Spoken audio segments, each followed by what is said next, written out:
Alors, le programme pour le Grand Prix de Sakir, donc, sur le petit tracé Outer Track, qui fait 3,5 km, 87 tours il y aura au programme pour ce Grand Prix, ce qui est juste colossal pour le coup.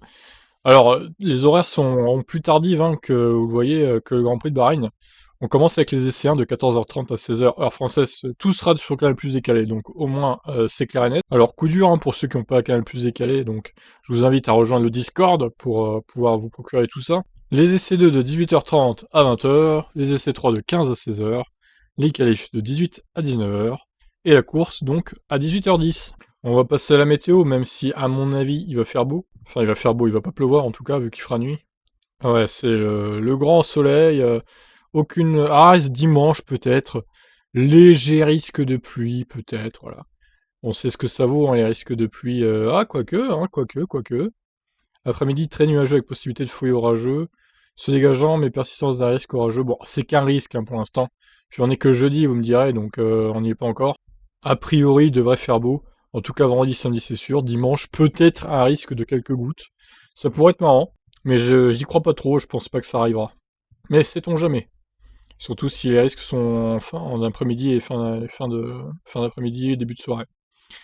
Bon ben voilà, sur ce, moi j'ai hâte de voir ce Grand Prix. Parce que vu le tracé que ça va être le bordel total. On parle d'un tour en 55 secondes.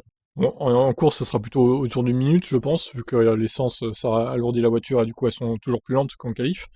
Mais ça va être assez énorme, hein, ce Grand Prix. Je pense que, en plus, on va avoir euh, Russell chez Mercedes, Pietro Fittipaldi chez Haas qui remplacera Grosjean, et le nouveau Jack Aitken qui va remplacer Russell chez Williams du coup. Suite, je le répète, hein, au Covid-19 déclaré par Hamilton il y a quelques jours. Celui-ci ne pourra pas faire le Grand Prix de Sakir et peut-être pas le Grand Prix d'Abu Dhabi non plus d'ailleurs.